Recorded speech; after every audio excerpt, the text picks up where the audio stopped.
L'actualité nationale et internationale. Ouaga FM, la radio leader. FM, Ouaga FM, la matinale info.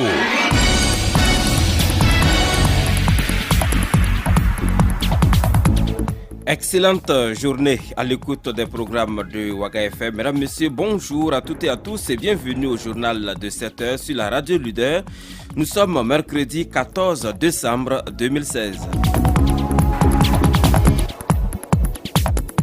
À la une du journal, commémoration de l'an 18 de l'assassinat du journaliste Norbert Zongo, hier 13 décembre 2016, on a damé le pavé au centre-ville de Ouagadougou, une marche-meeting de protestation contre la lenteur dans le dossier Norbert Zongo. C'est une initiative de la CCVC, réaction dans ce journal.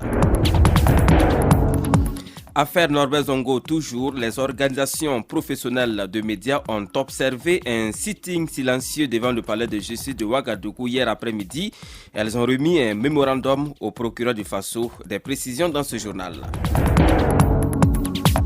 Le journalisme d'investigation n'est-il pas en danger au regard du cas Norbert Zongo? La rédaction de Ouaga FM s'est intéressée à la question. Dans ce journal, réaction de certains journalistes d'investigation au Burkina Faso. Mesdames, Messieurs, une fois de plus, bonjour et bienvenue à l'écoute de cette édition du journal, presque exclusivement consacrée à l'affaire Norbert Zongo, dont le 18e anniversaire a été commémoré hier 13 décembre 2016.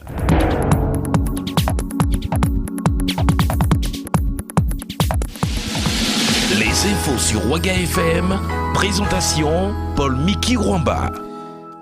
À l'occasion du 18e anniversaire de l'assassinat du journaliste Norbert Zongo, le collectif des organisations démocratiques de masse et des partis politiques en collaboration avec la coalition contre la vie chère a organisé donc une marche-meeting hier mardi 13 décembre 2016 à Ouagadougou. Le compte rendu de cette marche avec vous, Aimé Sabadougou. De la place de la Nation, la marche s'est dirigée vers le rond-point des Nations Unies, le palais de la Justice, puis la cathédrale Immaculée Conception de Ouagadougou, avant de revenir à la place de la Nation. Là, les marcheurs entendent une chanson en hommage à Norbert Zongo et ses trois compagnons de fortune, marquant le début du meeting. Qu'est donc devenu mon garçon? Il s'appelle Norbert Zongo.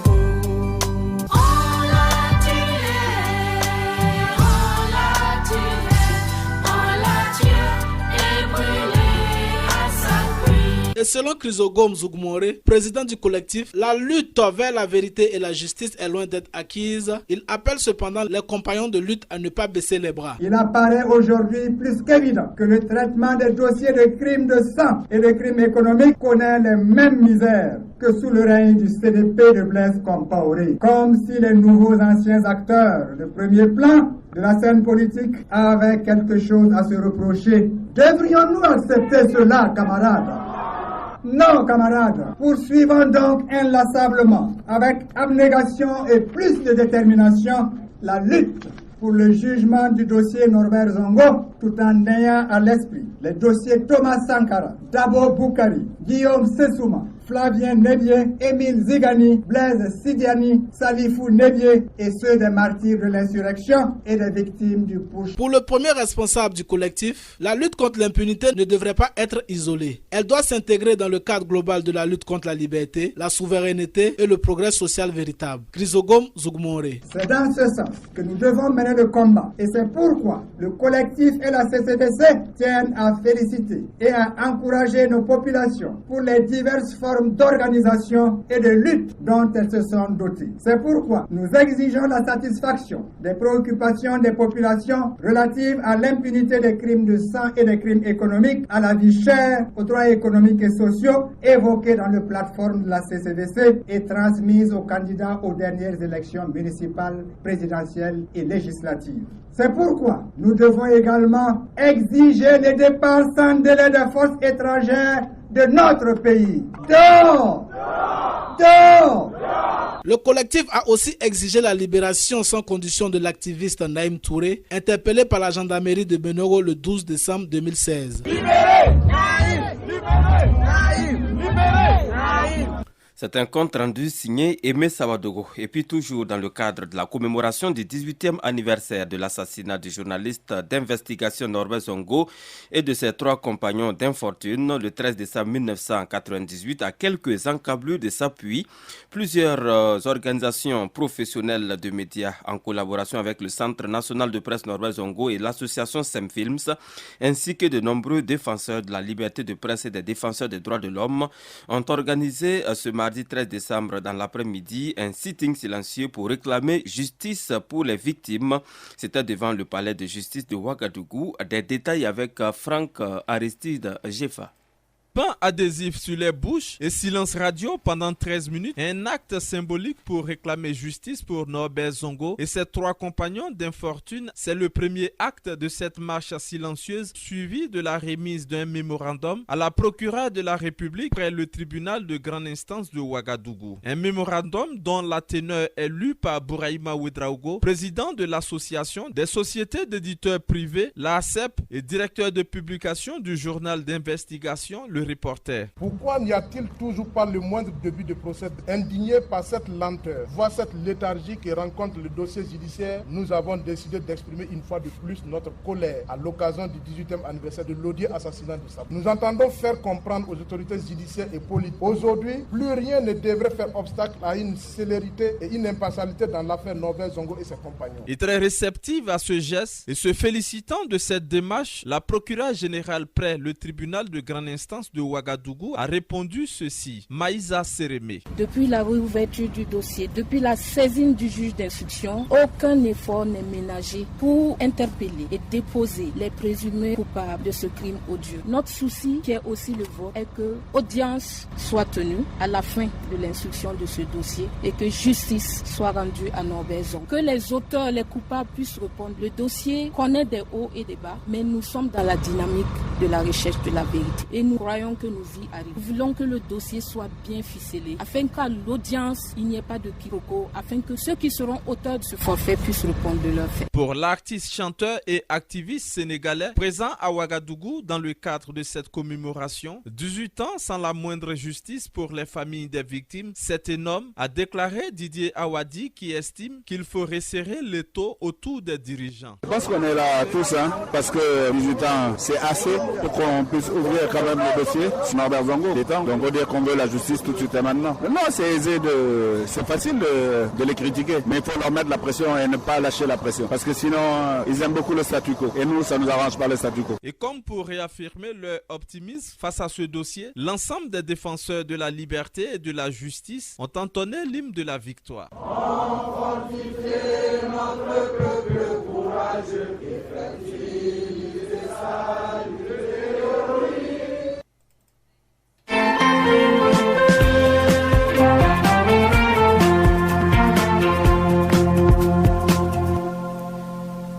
13 décembre 1998, 13 décembre 2016, cela fait donc 18 ans que le journaliste d'investigation Norbert Zongo a été assassiné.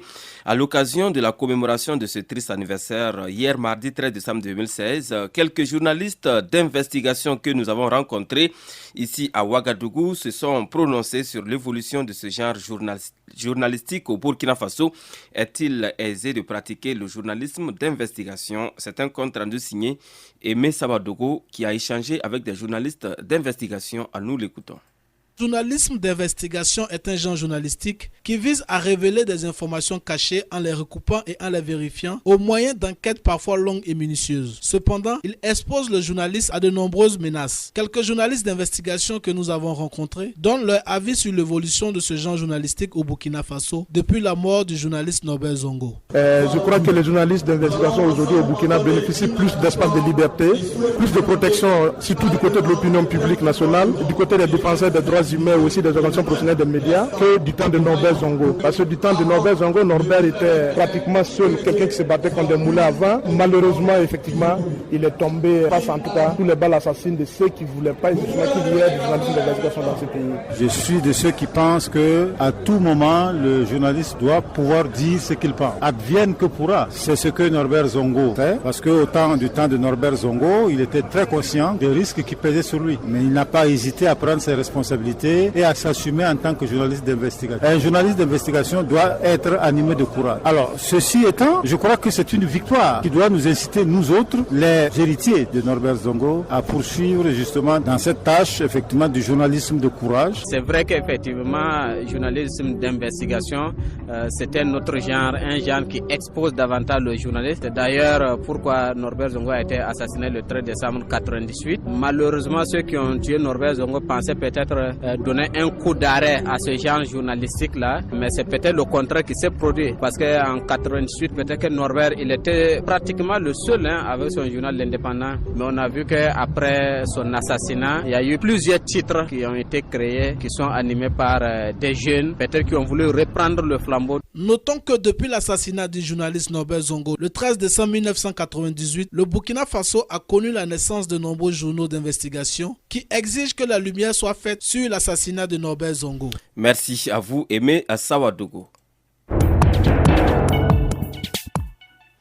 La suite de ce journal, le porte-parole du collectif pour la libération de Naïm Touré s'est prononcé le mardi 13 décembre 2016 sur l'arrestation de ce dernier par la gendarmerie de Bendogo, c'est ici à Ouagadougou, c'était le lundi 12 décembre 2016. Une arrestation survenue suite à une publication de Naïm Touré sur les réseaux sociaux. Abdallah Ben Aziz Ouattara est au micro de Aimé Sawadougou. Pour demander au juge pour quel motif au fait vous l'avez interpellé. Il dit non, que c'est suite à son post fait sur Facebook. Et ce post là c'est quoi? Le transfèrement de Moussa Nevié alias Rambo qu'on a transféré à l'hôpital Blaise Compaoré. Nous allons demander c'est ça seulement, il dit oui. Il dit mais bon, comme ça là, on rentre ou on fait comment? Que non, qu'on dit de le maintenir en garde à vue. Nous l'avons posé la question, qui vous a dit de le maintenir en garde à vue? C'est vous ou bien c'est quelqu'un d'autre? Ils disent non, que c'est le commissaire du gouvernement.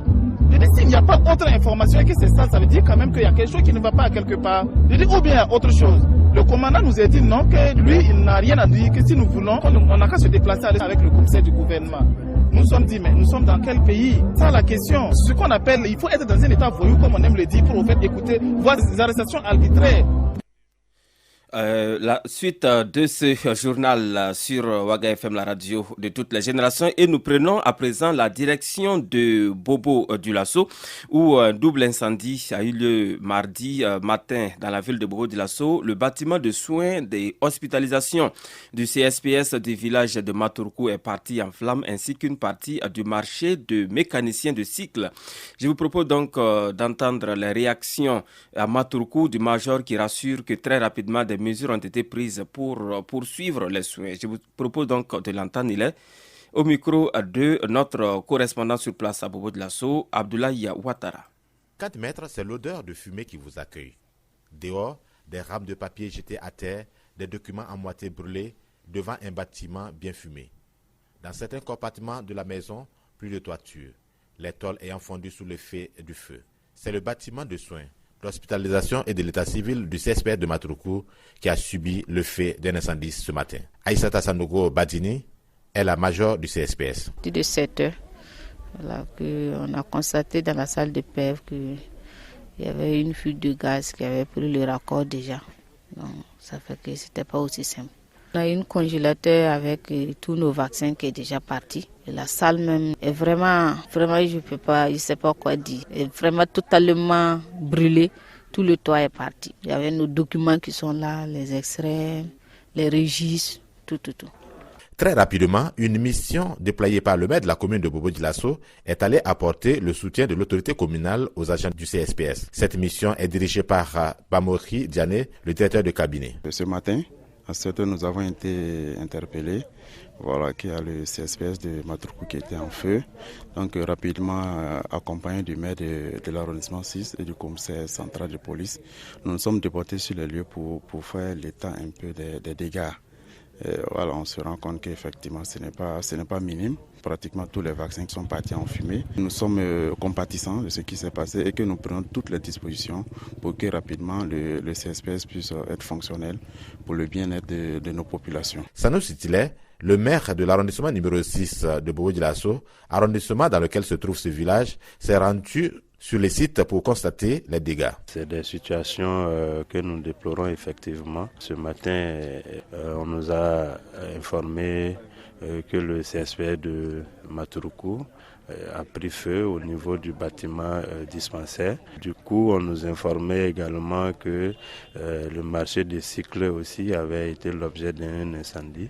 Donc c'est réellement triste. Vous le constatez, c'est un CSP qui regroupe plein de villages, qui a pratiquement la plus grande aire sanitaire du district de Do. Il est que nous cherchions déjà les dispositions pour que le CSPS puisse fonctionner dans les plus brefs délais.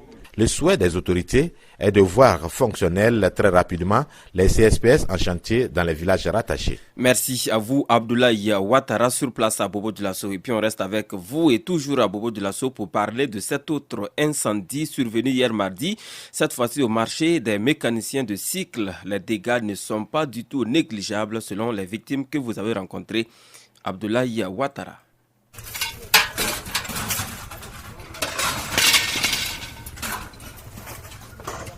Le marché des réparateurs d'engins à deux roues, appelé mécanicien logo barricadé, pas d'accès pour l'instant, nous lance un agent de la brigade anticriminelle qui refuse de nous écouter.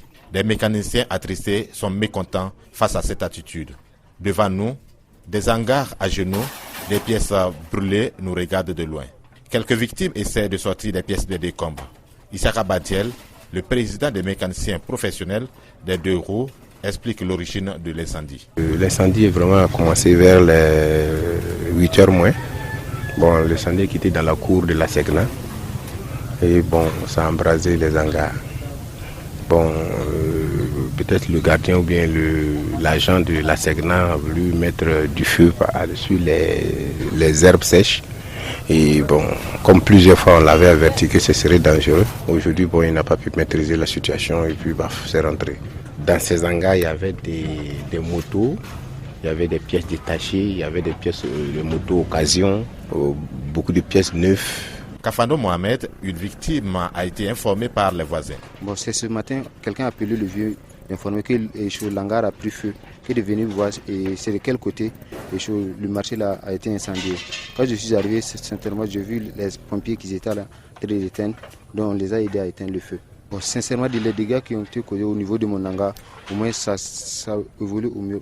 Environ peut-être les 1 million comme ça. Puis j'ai 2 motos et des pièces détachées François Rouva que je vends. Sur la cinquantaine d'hangars, 11 ont été incendiés.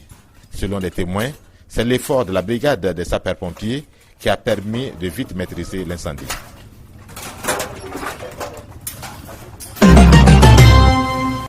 Merci à vous, Abdoulaye Ouattara, pour ces précisions. La suite de cette édition du journal, vous le savez déjà, la célébration tournante du 11 décembre a débuté depuis 2008 au Burkina Faso. Cette année, c'est la région du Centre-Nord qui a abrité les festivités nationales. Une commémoration du 56e anniversaire de l'indépendance à Kaya qui est appréciée positivement par les Ouagalais qui ont d'ailleurs émis des suggestions pour une meilleure prise en compte des besoins des populations dans les régions du Burkina. Ils s'expriment au micro de nos reporters Cécile Traoré et Salamatou Badini. Nous les écoutons. La célébration tournante du 11 décembre permet aux régions de se développer en matière d'infrastructures et Kaya 2016 ne s'est pas dérobé de cette règle selon nos interlocuteurs qui ont aussi félicité le comité d'organisation. La célébration tournante du 11 décembre est véritablement une très bonne chose parce que cela permet en tout cas au pays de se développer au niveau de toutes les régions parce que chaque fois que la célébration se passe dans une région, cette région-là vraiment engrange des efforts de toute la nation. Je suis parti à Kaya, j'ai regardé un peu l'organisation. C'est l'une des organisations à mon sens les plus réussies. Principalement pour Kaya, je pense que pour ceux qui connaissaient bien la région, et après donc le 11 décembre, il y a eu quelque chose de palpable, notamment au niveau des infrastructures. C'est très bien. J'ai suivi ça à la télé. Franchement, ça m'a touché beaucoup. Je suis très content. C'est bien, mais c'est pas arrivé comme le dit-on. Beaucoup reste à faire. Et l'État devrait penser à construire des infrastructures sanitaires et éducatives pour parler de développement. C'est bien de parler des infrastructures, on a parlé de la cité des forces vives. C'est bien, mais si on pensait ajouter une école, un hôpital, on est dans un environnement assez difficile quand même. Hein. Vous savez, les gens, ils ne tournent pas beaucoup et puis on n'a pas la culture du système d'hébergement quand on se déplace. Ça, il faudrait que l'État revoie quelque part. Le pays même qui est comme ça, il n'y a pas de suivi dans ce qu'ils font. Sinon, une fois même, j'ai vu à la télé où ceux qui sont dans la cité des forces vives à Ouéguia là se plaignaient qu'il n'y a pas d'eau, il n'y a pas l'électricité. En tout cas, c'est compliqué. Il faut qu'ils prennent les choses au sérieux. Bon, il y a certains entrepreneurs qui se plaignaient parce que le délai que l'État les avait acquis là est un peu restreint. Donc, certains n'ont même pas pu finir leur construction. Donc, ce que moi je vois, l'État peut au moins faire le lancement très tôt pour permettre à ces bailleurs-là d'être dans le délai. Être dans les délais pour éviter les désagréments auxquels on assiste à chaque 11 décembre. Merci à vous, Cécile Traoré et Salamatou Badine. Mesdames, Messieurs, à présent, le sport dans ce journal. Les infos sur Ouaga FM, la page sport. C'est donc l'heure de l'actualité sportive de la journée et je reçois Salif Kaboré. Bonjour. Bonjour Paul Mekiramba. Allez-y. Bienvenue à toutes et à tous à cette rubrique sportive sur la radio de toutes. Vous allez changer de micro, M. Kaboré. Voilà, allez-y. Ce qui est donc fait. Ok, allez-y. Bonjour et bienvenue à toutes et à tous à cette rubrique sportive consacrée essentiellement à la 4e journée du championnat national de football de première division. Eh bien, sachez tout simplement que plusieurs matchs seront au programme à la faveur de cette journée. Parlons d'abord de cette rencontre qui va opposer l'AS Sonabel au Rail Club du Kadiogo. Les deux équipes promettent de faire le spectacle pour justement remporter le gain du match. Nous allons dans un premier temps écouter l'entraîneur du Rail Club du Kadiogo. Je vous dis, en compétition, c'est clair, il faut gagner. J'aurais pu peut-être me limiter à 3 buts, avec 3 victoires. J'aurais été plus content. Et le spectacle, c'est en marquant des buts. Bon, mais nous, on est confrontés d'abord. Si on peut offrir, en tout cas, le spectacle au public, on le fera. Mais l'essentiel pour nous, c'est de gagner. Ça, et ne l'oubliez pas, nous sommes en compétition. Simplement que Sonabel représente au même titre que nous, le Burkina en campagne africaine. Sonabel, c'est une grande équipe que je connais. Et j'ai même passé aussi également par cette maison. Et l'AS Sonabel a également un coach sur le banc que je respecte énormément. Donc pour moi, tous les ingrédients sont réunis, en tout cas pour que ce soit un très bon match. Oui, le match AS Sonabel Rail Club du Kadiogo se jouera au stade Joseph Issoufou Konombo. Mais avant donc de clore la page de cette rencontre, suivons la réaction de l'entraîneur de l'AS Sonabel. Le match, il est important, mais nous savons sur quoi nous nous basons pour jouer. Ce que je dis au départ, pour nous, c'est pas un match spécial. C'est vrai que sur le plan offensif, on n'arrive pas à marquer, on n'arrive pas à concrétiser nos occasions qu'on se crée. Nous espérons que dans l'avenir, les matchs à venir pourront nous... C'est difficile pour le moment parce que nous avons des attaquants qui n'étaient pas très habitués à jouer ensemble. On se crée beaucoup d'occasions, mais le dernier acte là nous empêche toujours de marquer. Donc nous sommes en train de travailler là-dessus. On espère que le salut viendra. Naturellement, c'est un bon adversaire. C'est un appel qui est lancé à nous tous pour que nous puissions quand même travailler encore devant le but, que les attaquants aient beaucoup plus de confiance. Parce que pour moi, c'est le sang-froid qui les manque et l'engagement devant le but qui les manque beaucoup. Ce qui fait qu'on n'arrive pas à marquer. À l'instant, l'entraîneur de l'AS Sonabel, Aboubakar Sanogo Falcao, qui sera donc aux prises avec Kamou Malo, actuellement leader du championnat. En tout cas, après les 3 journées disputées, le RCK totalise 7 points. L'AS Sonabel espère se remettre dans la course. Voici les autres oppositions.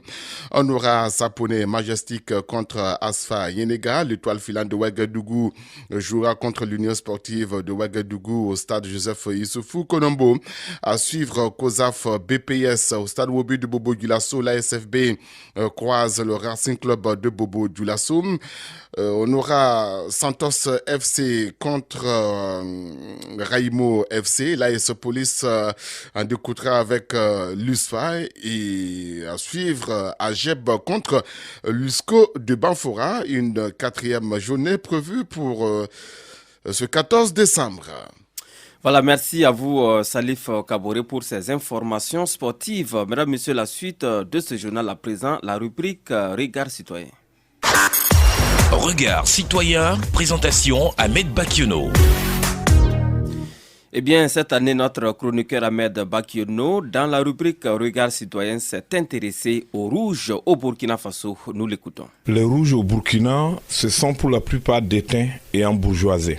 Depuis les indépendances et bien avant, des intellectuels burkinabés se sont revêtus du manteau rouge des communistes pour participer à la lutte émancipatrice du peuple et pour son indépendance. Longtemps restés dans l'ombre, après les indépendances, certains ont connu leur moment de gloire à la faveur de la révolution démocratique et populaire des capitaines enclenchée en août 1983. Bien qu'ils soient rouges, tous ne se sont pas cependant réjouis de l'avènement de cette révolution, certains la voulant plus nationale. Le peuple célébré, à coups de slogans, avait pensé avoir trouvé ses sauveurs avant d'être sacrifié sous l'autel de l'expérience révolutionnaire où chaque chapelle y est allée de sa théorie et de sa pratique. Mon propos du jour n'est pas de faire le bilan des acquis, mais de constater que la pratique du pouvoir a révélé que bien de révolutionnaires communistes ou communisants n'ont pas résisté à la sirène de l'embourgeoisement. La preuve, de nombreux intellectuels qui roulent carrosse aujourd'hui au Burkina Faso se réclamaient de gauche. Tout laisse croire qu'en fait, ils avaient la bouche à gauche et la poche à droite. La plupart des fonctionnaires mis en cause dans des affaires de mauvaise gestion des deniers publics sont pour la plupart des gens qui ont milité dans des mouvements ou partis de gauche. Sous le prétexte qu'on ne mobilise les gens que sur la base de leurs intérêts, ils ont fait de la surenchère pour monnayer ce qu'ils appellent pompeusement leur contribution au système. Les nouveaux riches au passé de coco se sont tellement déteints qu'ils n'arrivent même pas à rougir de leur métamorphose. Et pourtant, il y a de quoi, puisque de nos jours et sous nos cieux, des fonctionnaires sont plus riches que des commerçants. Faire de la politique politicienne rapporte plus que 7 ans d'études sanctionnées par une thèse. Cerise sur le gâteau, les prédateurs des temps nouveaux sont enrôlés du titre flatteur de Moro puissant. Leurs résidences cossues ne désemplissent pas de courtisans en quête de soutien financier. Ces mendiants ferment volontiers les yeux sur l'origine douteuse de la fortune de leurs bienfaiteurs du moment, quand bien même le nouveau riche avait traversé la galère avec eux. Dans ce tableau de transformation contre nature, il y a heureusement des exceptions qui confirment la règle. Des hommes de gauche, austères, on en trouve. Ils ont toujours leurs fringues défraîchies, les dents noircies par la cigarette et vivent toujours en location ou habitent des cours perdus dans des 6 mètres insalubres. Le seul hic, c'est qu'au lieu de les célébrer, on les culpabilise d'avoir considéré l'administration comme le champ de leur père et d'en avoir pris soin. Au pays des hommes intègres, il est grand temps que souffle un vent de sursaut patriotique parce qu'à cette allure, dire qu'on est au service du peuple relèverait du ridicule quand l'exemple ne vient pas de ceux qui prétendent se battre au nom du peuple et pour le peuple.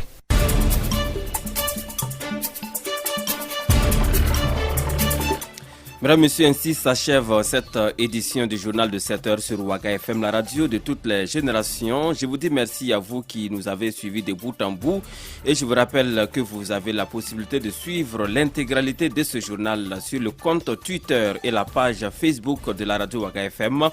Ne partez pas car dans quelques secondes, la une des quotidiens de ce mercredi 7h45 commentons l'actualité. Excellente journée à l'écoute des programmes de Ouaga FM.